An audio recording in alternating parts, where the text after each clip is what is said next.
Bom, boa noite a todos, sejam todos aí bem-vindos. A gente vai dar continuidade ao nosso estudo, semanal aqui do livro Nos Domínios da Mediunidade, né? Na semana passada, por questões técnicas aí no Zoom, a gente não conseguiu fazer o nosso encontro, né? Mas a gente está dando continuidade nessa semana com o capítulo 22, né? O último capítulo que a gente tinha estudado, capítulo 21, e a gente prossegue hoje com o capítulo 22, Imersão do Passado. Aí eu vou fazendo a leitura, né? Como de costume, a gente, quem quiser interromper, fica à vontade, né? Fazer algum comentário, alguma observação. No final também a gente faz as nossas observações, os nossos comentários finais, tá bom? Então vamos dar início. Então, capítulo 22, Imersão do Passado. Em companhia do assistente, tornamos a segunda reunião semanal do grupo, presidido pelo irmão Raul Silva, a cuja organização nosso orientador não regateava simpatia e confiança. O conjunto de trabalhadores não se alterara na constituição que lhe era característica. A pequena fila dos obsessores, todavia, apresentava modificações. Duas senhoras, seguidas pelos respectivos esposos, e um cavalheiro de fisionomia fatigada, integravam a equipe dos que recebiam assistência.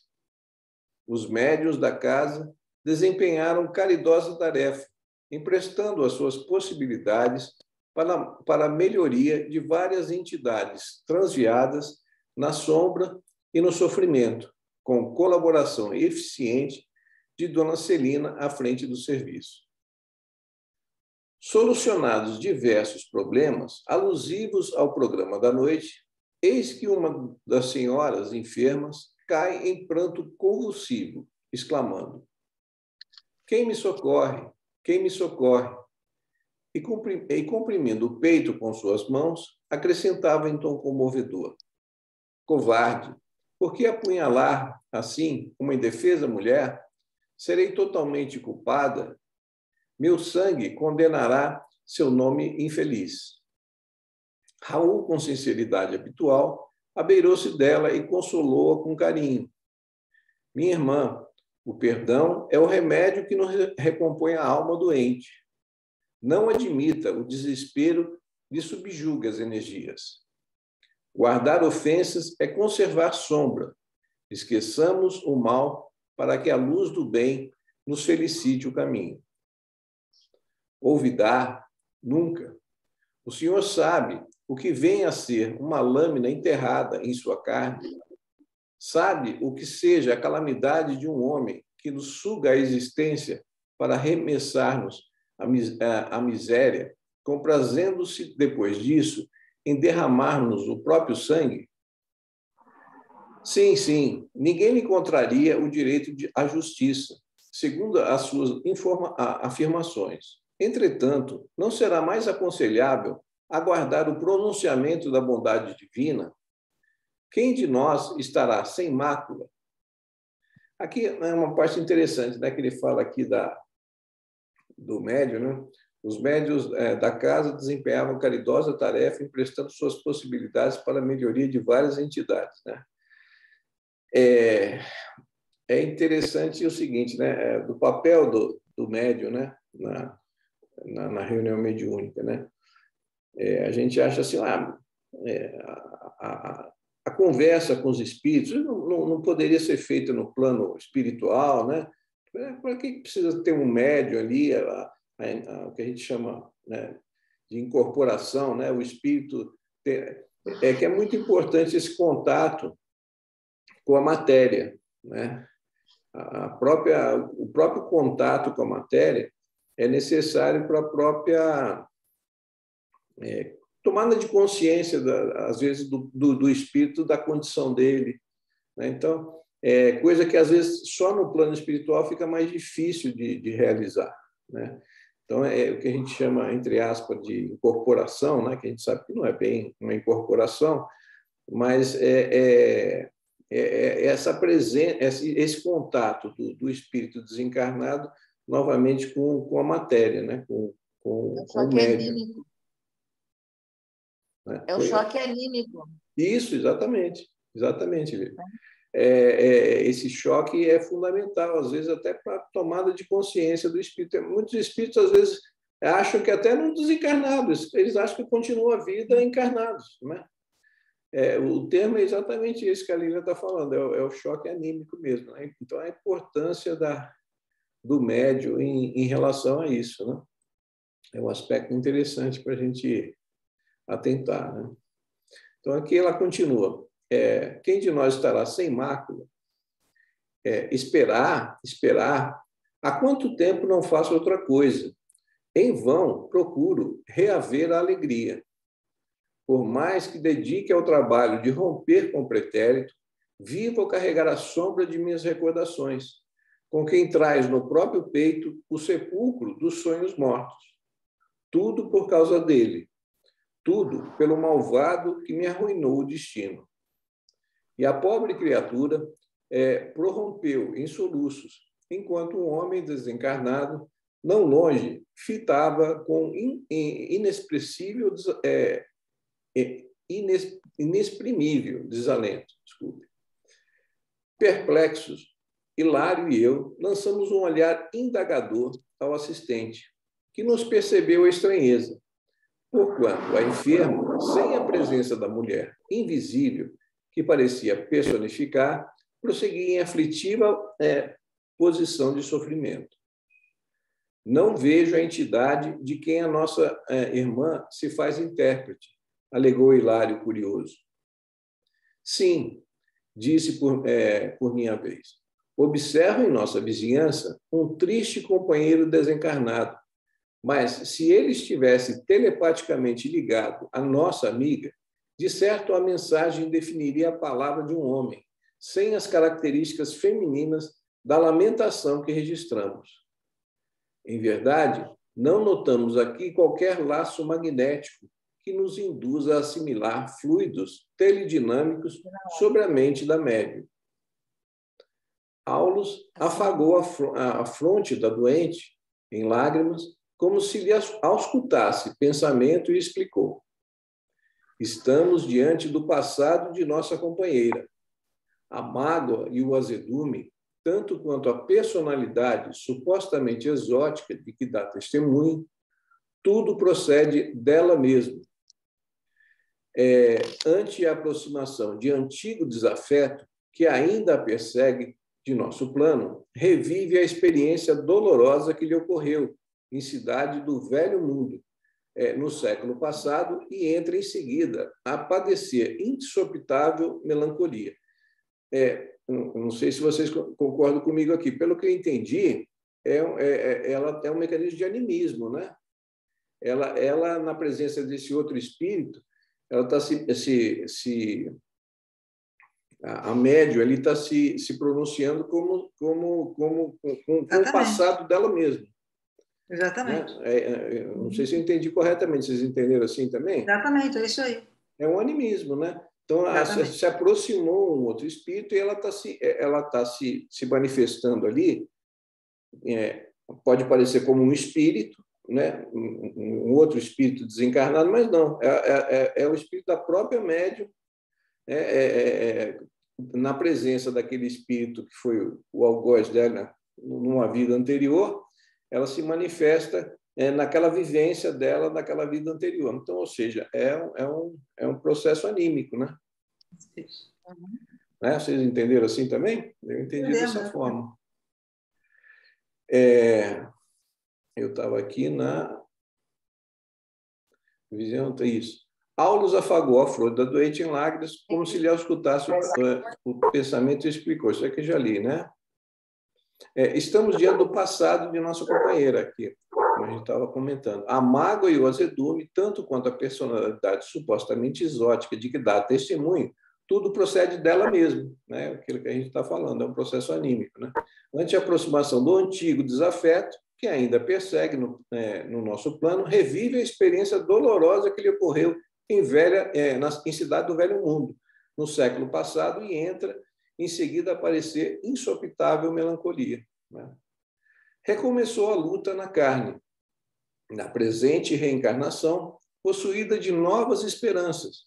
Contudo, tão logo experimenta a visitação espiritual do antigo verdugo, que a ela se enlaceia, através de vigorosos laços de amor e ódio, perturba-se-lhe a vida mental, necessitada de mais ampla reeducação, e um caso no qual se faz possível a colheita de valiosos ensinamentos. Isto quer dizer, então, a frase de Hilário ficou, porém, no ar, porque o instrutor lhe definiu o pensamento acrescentando: isto quer dizer que nossa irmã imobilizou grande coeficiente de forças do seu mundo emotivo, em torno da experiência a que nos referimos, a ponto de semelhante cristalização mental haver superado o choque biológico do renascimento no corpo físico, prosseguindo quase que intacta.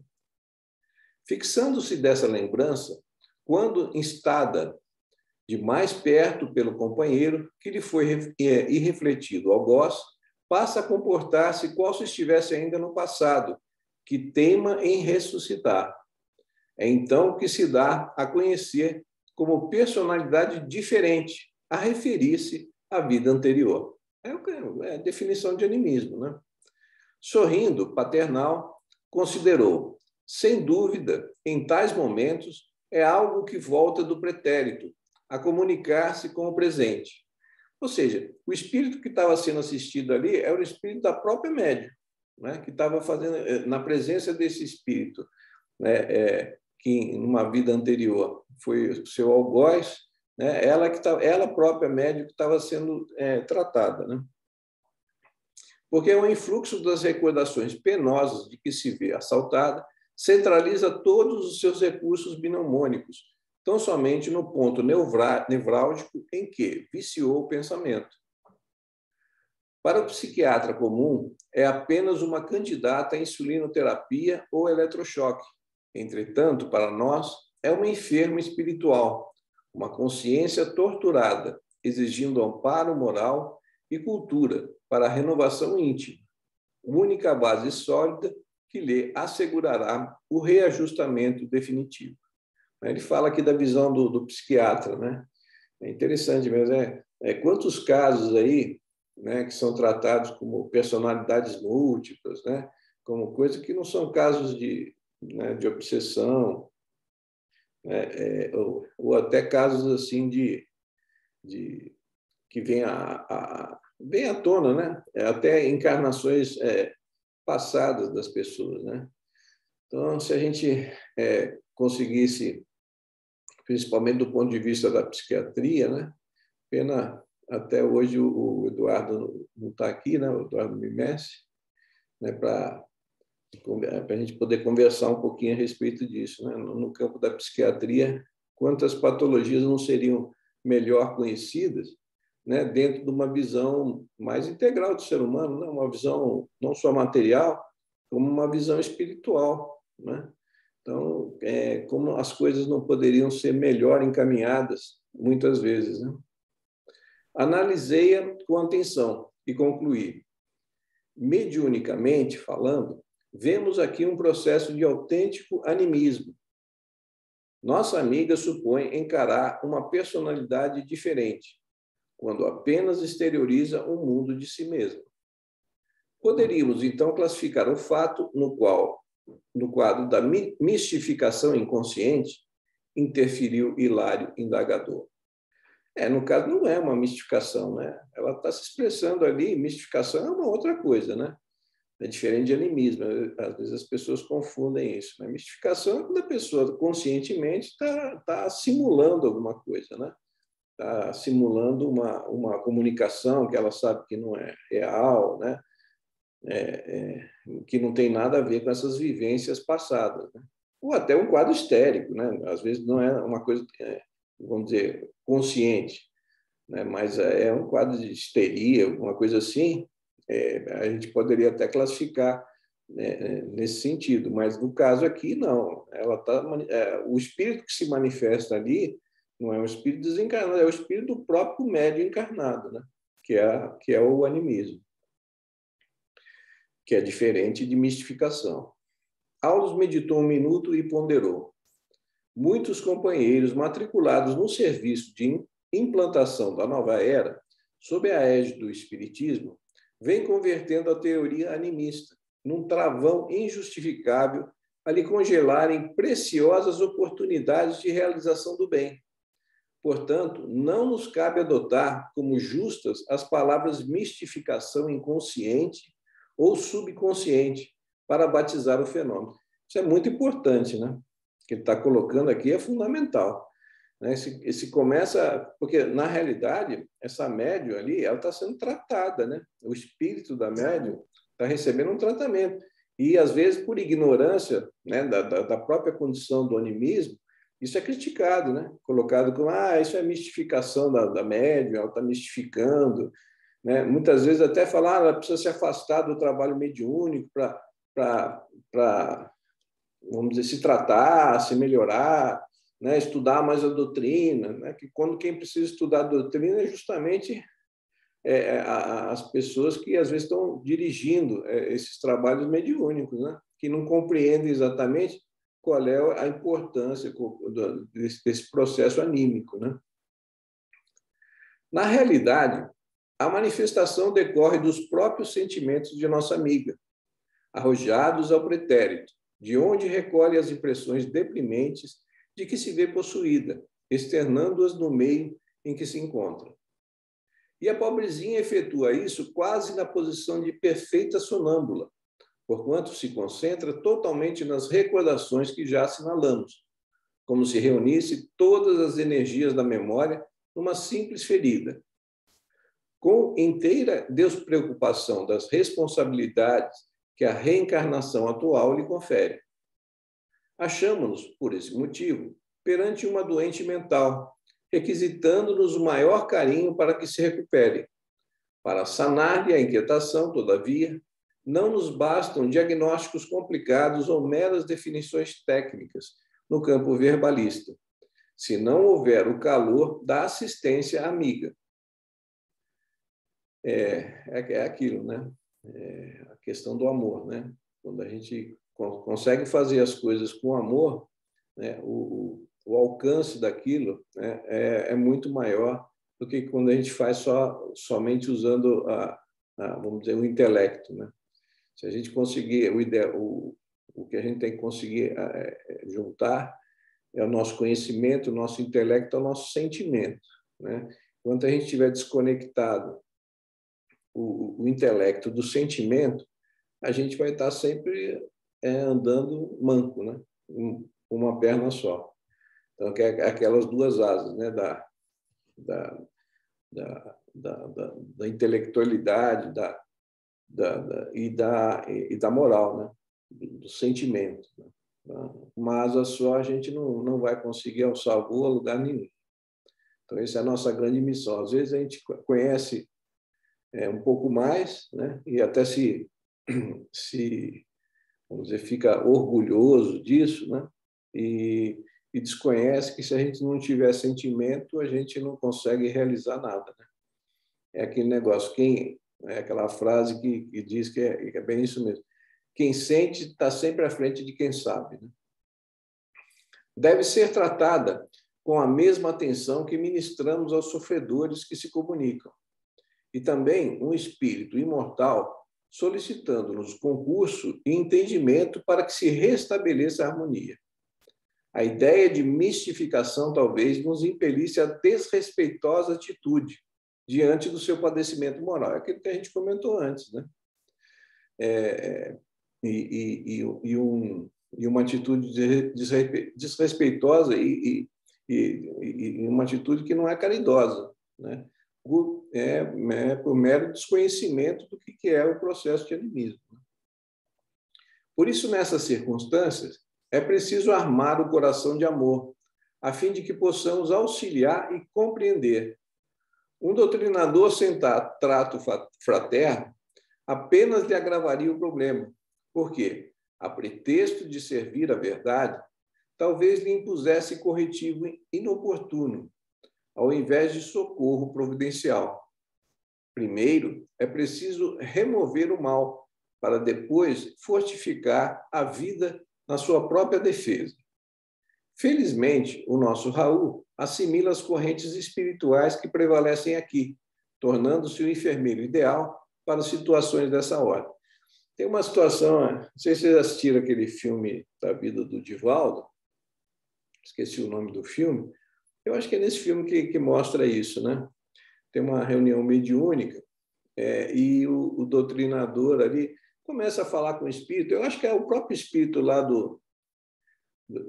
que obsediava o Divaldo desde pequeno, né?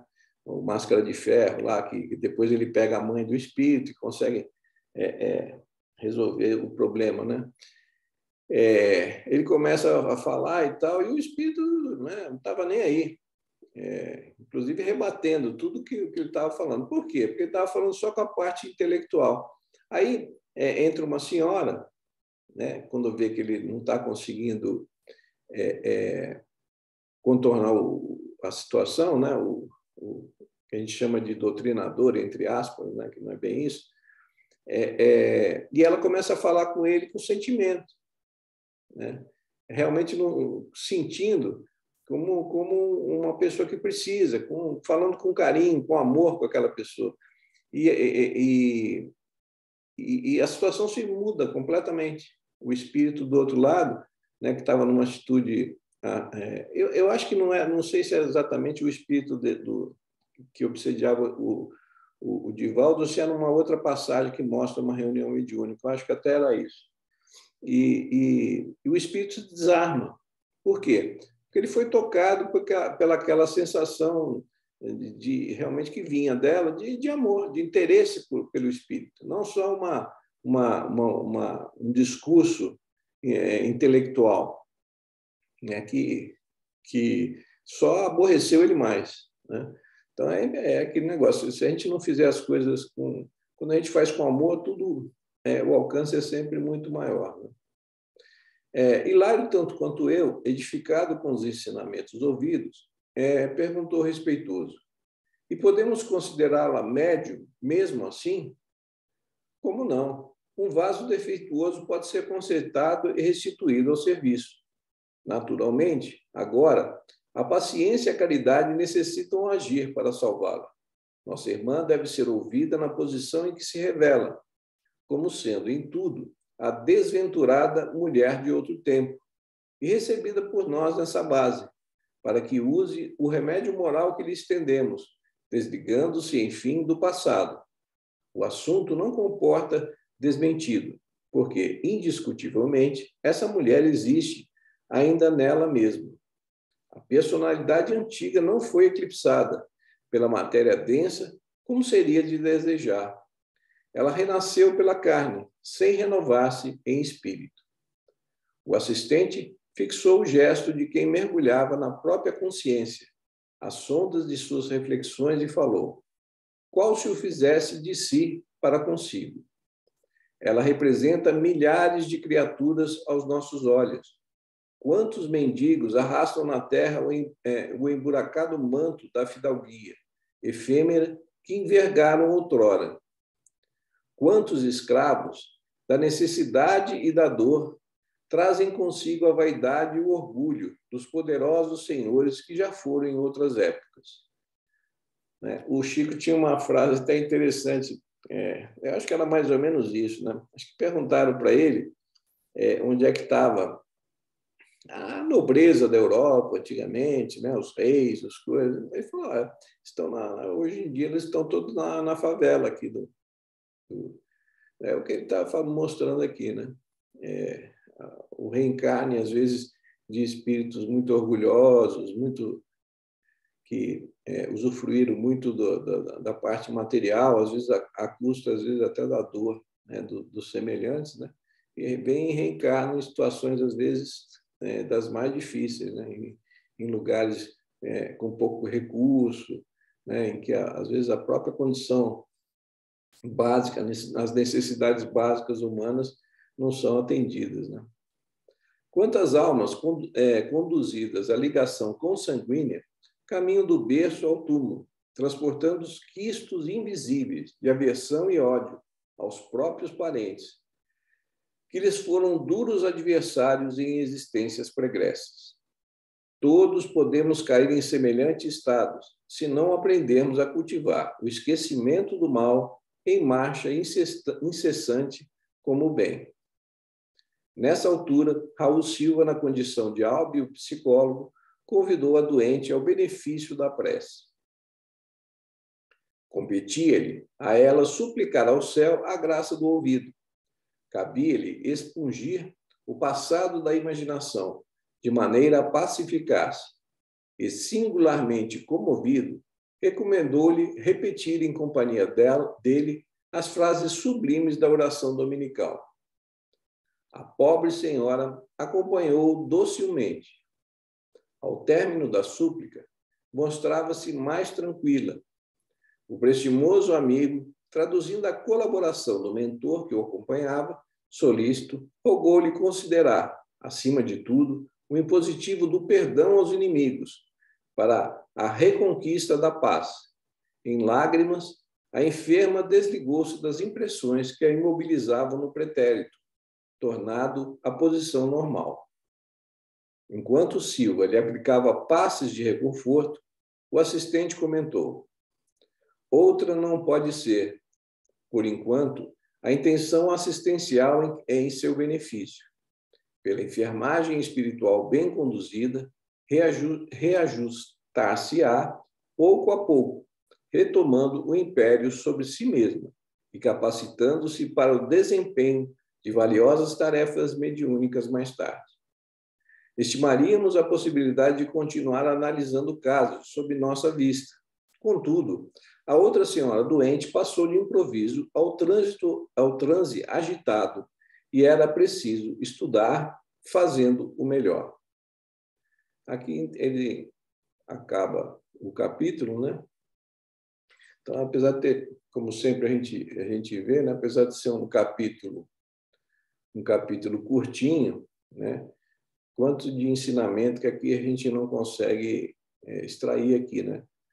Do próprio fenômeno de animismo, compreender melhor o animismo, não como mistificação, né? Compreender a importância desse fenômeno, né? E outro aspecto importante que também eu vejo aqui nesse capítulo é da importância do perdão, né? O dia que a gente compreender que, quando a gente não perdoa, é a gente mesmo que sofre, né? Quando a gente consegue se libertar, né? Consegue perdoar, quem está sendo beneficiado não é quem a gente perdoa, né? O maior beneficiado é quem perdoa. Quem perdoa, quem nos atingiu, quem nos fez mal, vai seguir o seu caminho e certamente vai se entender com a própria lei divina, né? Ninguém foge às suas responsabilidades, né? Aquele ditado que a semeadura é livre, mas a colheita é obrigatória. Então, a gente, em vez de querer revidar, em vez de querer punir aquele que nos magoou, se a gente entender que o processo do perdão é que vai nos libertar realmente, né? E fazer que a gente consiga conduzir o nosso caminho de uma forma mais leve, que o grande beneficiário é quem perdoou, e deixar que aquele que injuriou siga o caminho em paz e ele vai se entender naturalmente com a lei divina. Não cabe a nós querer realizar vamos dizer, o trabalho que é de Deus, né? Que é da vida, né? Que Deus também não pune ninguém, né? Deus é amor, Deus é misericórdia. Ele vai se entender com o próprio mecanismo da vida, né? A gente planta, né? Se a gente parar para pensar, a vida é uma coisa bem simples, né? A cada momento a gente está fazendo escolhas. Das mais pequenas, né, às maiores. A gente acha que escolhas são só as grandes coisas da vida, as grandes decisões. Não é isso. A cada instante, quando a gente fala com alguém, a gente está fazendo uma escolha, né? E quando a gente escolhe, a gente lança uma semente, né? Cada escolha que a gente está fazendo, a gente está lançando uma sementinha, que necessariamente nós vamos ter que colher à frente. Não tem como fugir. Então, se nós fizermos melhores escolhas, nós estaremos lançando melhores sementes. Consequentemente, estaremos mais à frente, fazendo melhores colheitas. É que pela nossa imperfeição, ainda que é enorme, as dificuldades espirituais que a gente tem ainda como criaturas ainda não más, né? Nós somos criaturas ainda, espíritos ainda infantis, né?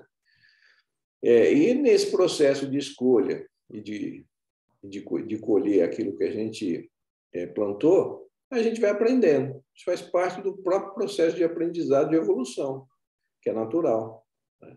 Então, se a gente vai fazendo boas escolhas ou más escolhas, nós vamos angariando experiências com isso. E com essas experiências, nós, como espíritos, vamos crescendo, vamos aprendendo e vamos nos desenvolvendo. É impossível a gente aprender sem errar, né? Então, esses processos que a gente fez de más escolhas, e continuaremos ainda fazendo, né? A gente vai colher mais à frente, né? A gente escolhe, a gente planta e a gente colhe. E nesse processo a gente vai crescendo, vai aprendendo, vai evoluindo, né? Tanto do ponto de vista intelectual como do ponto de vista moral. Então, esse aspecto do perdão também nesse capítulo eu achei bastante interessante, né? Alguém quer colocar mais alguma coisa? Boa noite. Desculpa Oi, Flávio. ter me atrasado, mas eu já peguei o finalzinho aí. Está conseguindo me ouvir? Estamos te ouvindo bem.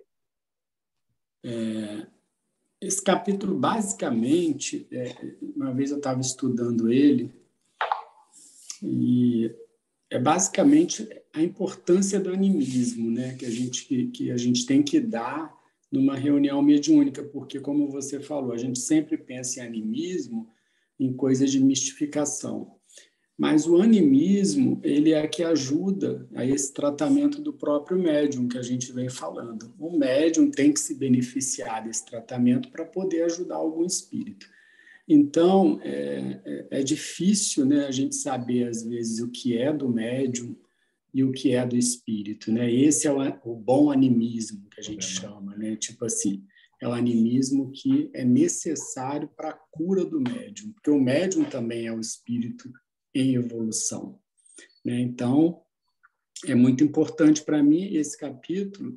Acho que a gente estudou também numa época que a gente fez um curso de mediunidade lá no centro e a gente bateu muito nessa tecla do animismo, que ele não é para ser uma constância, né? Não é para ter uma constância, mas às vezes acontece numa reunião, né? De ter um animismo e você perceber que é do médium, né? Ou até de outra encarnação daquele médium para ele tentar se curar ali.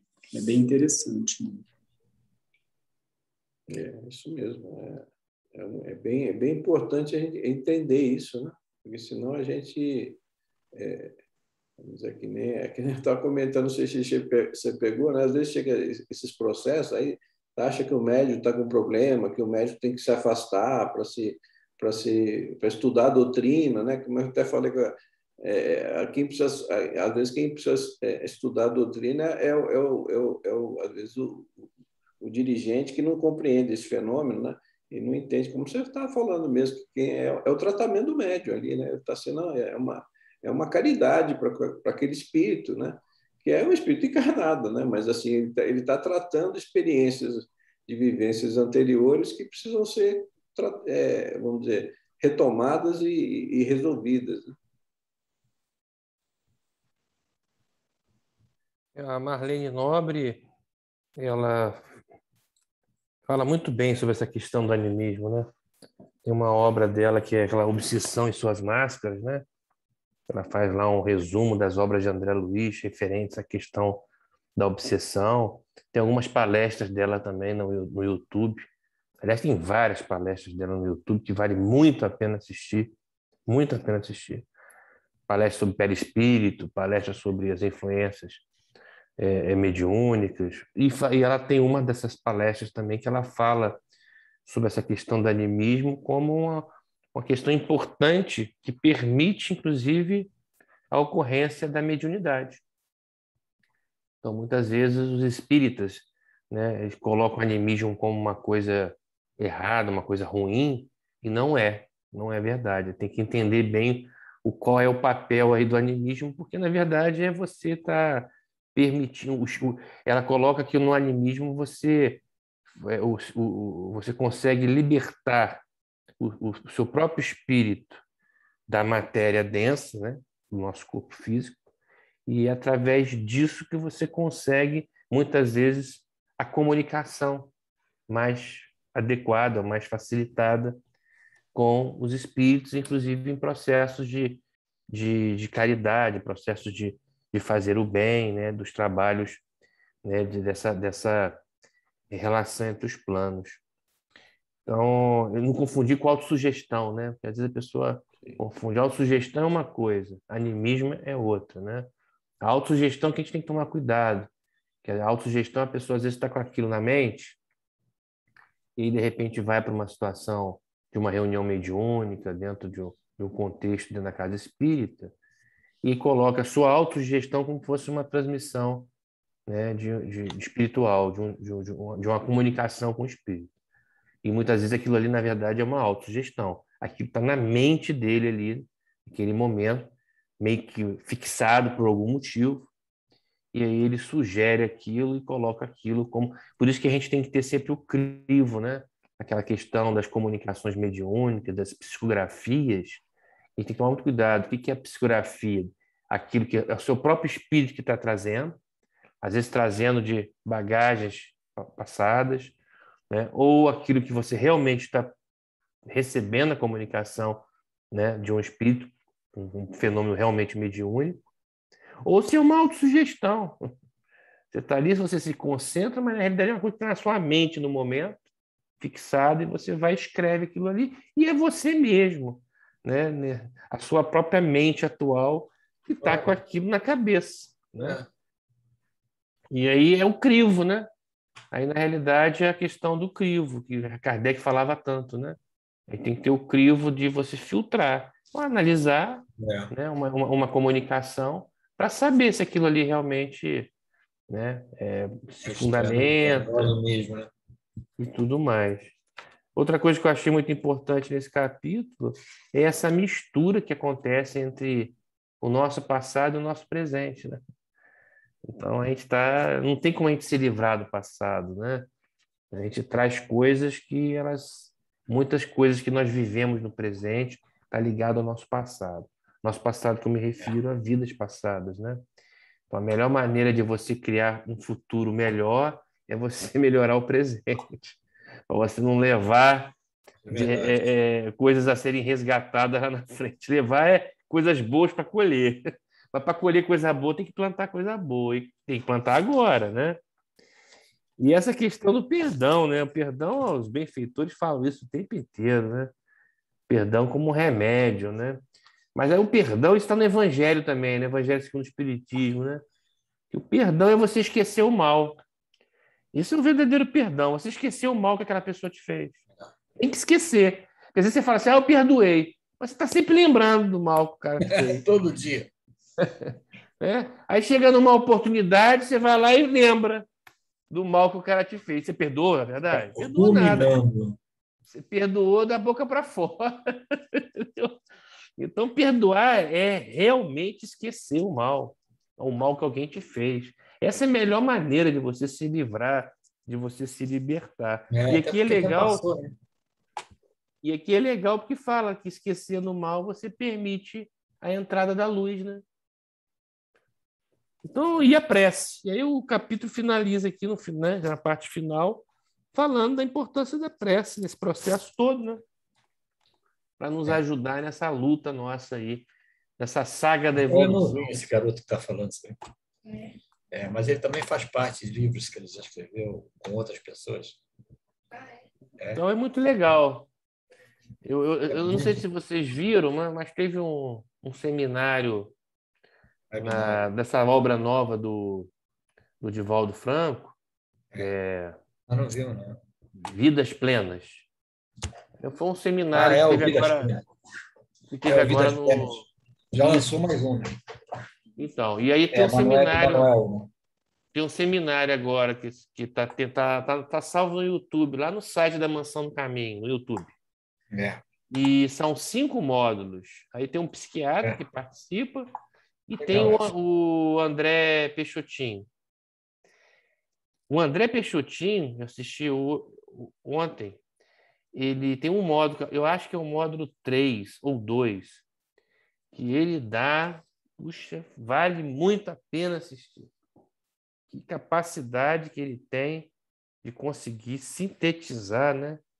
Ele dá uma aula em relação ao espiritismo, na parte da filosofia, da religião, da arte e da ciência.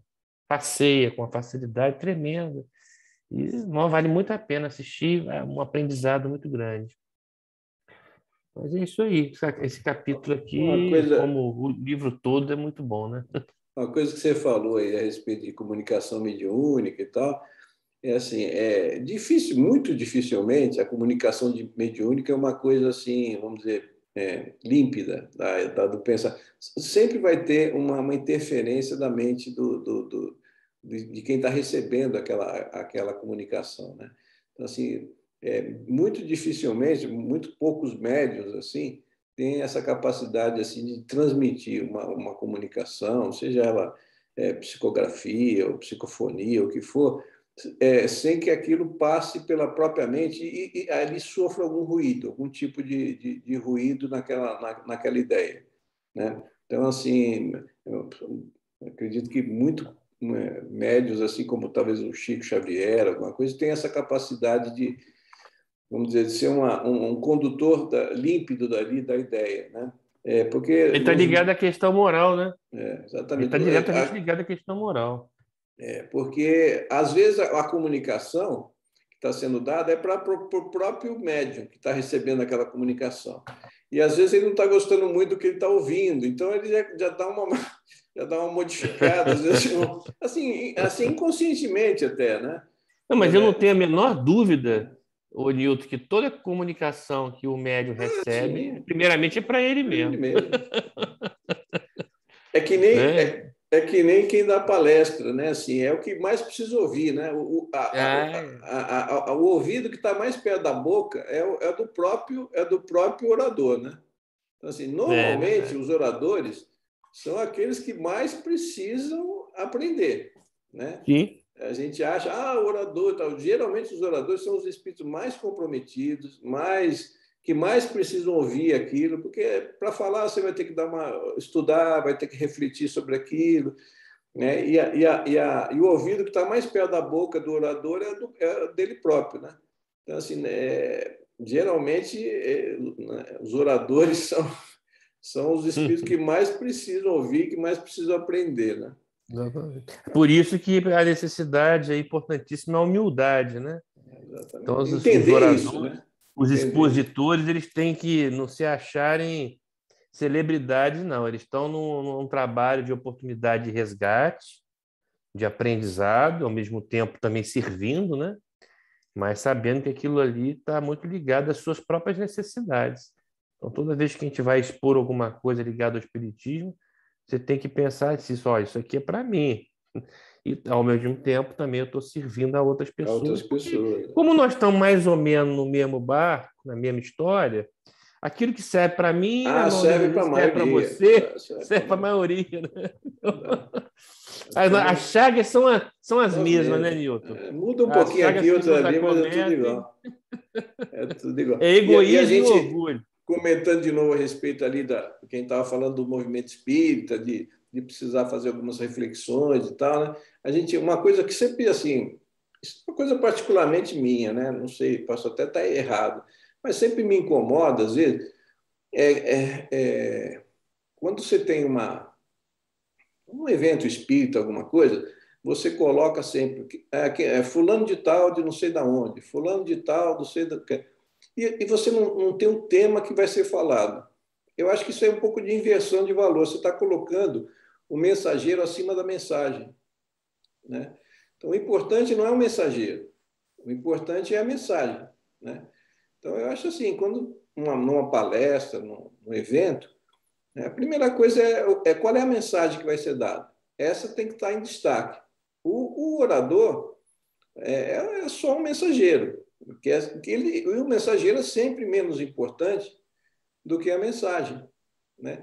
E o que a gente vê é muito assim, palestra com fulano de tal, palestra com cicrano, e a gente nem sabe o que às vezes ele vai falar, né? Então, eu acho, no meu ponto de vista, isso é uma distorção, né? Que a gente começa a dar importância mais ao mensageiro do que à própria mensagem, né? Então, e aí começa a criar vamos dizer, vamos dizer, esse aspecto mais acadêmico propriamente do coisa do que a própria mensagem de Jesus, a mensagem que vai ser dada ali. Mas a gente é imperfeito mesmo, é assim mesmo, a gente devagarzinho vai aprendendo. É um processo evolutivo, né, que a gente vai passando, aí a própria vida vai ensinando. Vai ensinando. Para a gente baixar a bola e Aquilo que eu estava saber que comentando, não tem sei que se ser você tinha humilde, chegado, né? né? Do processo da vida, né? É simples, né? Escolher, cada escolha que você faz é uma semente que você planta, e mais para frente você vai colher aquilo que você escolheu, né? E com os erros e acertos a gente vai crescendo, vai aprendendo. O Peixotinho, ele nesse módulo aí que eu citei, desse seminário que está à disposição de todo mundo aí no YouTube, ele fala, né, sobre as 3 pilares principais para a gente conquistar a nossa felicidade. Um é que conheça-te a ti mesmo, que está lá no Evangelho, está lá no Livro dos Espíritos. O outro é amar ao próximo, que está no Evangelho, uma das coisas mais importantes. E o outro é você vivenciar, né, o divino. É você realmente sentir Deus, né? Então, esses são os 3 pilares, né, para a gente poder conseguir alcançar a nossa felicidade verdadeira. São os pilares, inclusive, são as maiores lições do Evangelho, né? Conhece a ti mesmo está antes de Cristo, lá no Templo de Delfos, lá na Grécia. Exatamente. Desde dos primórdios da civilização ocidental. Na verdade, esse conheça-te a ti mesmo é justamente para você se enxergar e ver o que você precisa melhorar em você. Porque você só vai melhorar a hora que você enxergar o que está errado em você. Se você ficar enxergando só o que está errado no outro, você não vai se melhorar nunca. Mas é o que a gente faz, né? A gente olha o rabo do outro e não olha o nosso, que é maior que o do outro. É verdade. Amar o outro, o próximo, é outra tarefa difícil, porque é muito fácil você amar a pessoa querida. Você vai querer amar um chato, um cara que te incomoda no seu dia a dia, seja no trabalho, seja na família. Aí que está a questão, né? Então, um processo também de trabalho, de exercício, não é fácil, né? Quando a gente fala amar ao próximo, isso aí, nós estamos num processo ainda que nós temos que trabalhar muito essa questão de amar ao próximo, né? Porque amar ao próximo implica em você amar todos, né? Os simpáticos ou não, que te perseguem ou não. É uma tarefa difícil. Tem Sentir o sagrado, né? Sentir o sagrado também é uma questão de você, né? Aí é você realmente a fé verdadeira, né?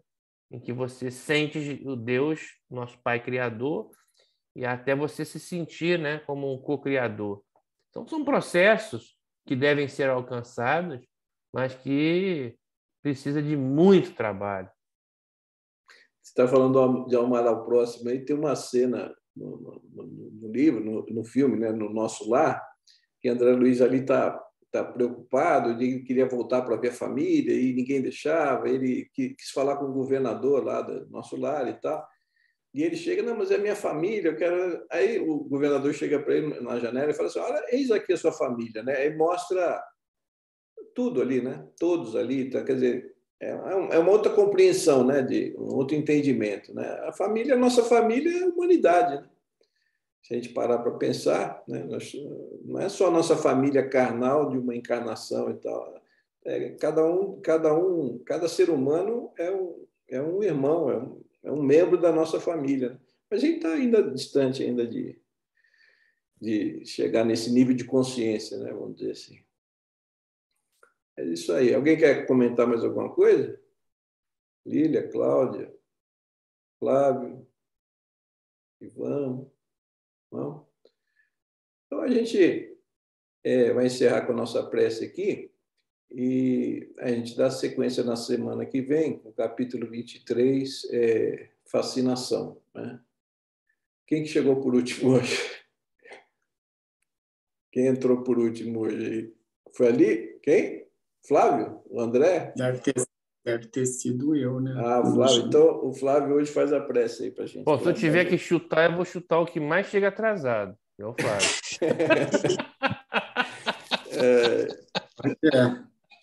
Vamos lá, Porque Flávio.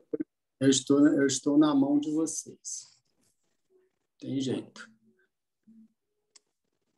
Então, vamos agora, então, elevar o nosso pensamento a Deus, a Jesus, aos bons espíritos que cuidam da AME, que nos amparam, nos intuem. E assim, Senhor, só temos a agradecer por esse momento que passamos aqui estudando um pouco dessa doutrina que tanto nos esclarece, para que possamos viver um pouco melhor, aprendendo, crescendo, tendo experiências, e assim, Senhor, ficando um pouco mais perto de Ti. Ser conosco, hoje e sempre, envolvendo aqueles que não puderam participar, na Tua paz e no Teu amor. Que assim seja. Assim seja. É isso aí, gente. Obrigado aí pela presença de todos aí, pela ajuda. E semana que vem a gente continua aí o nosso estudo. Já estamos caminhando mais para perto do final, né? Então, tá bom. Uma boa noite a todos e até a próxima semana. Tá bom? Boa noite a todos. Um abraço.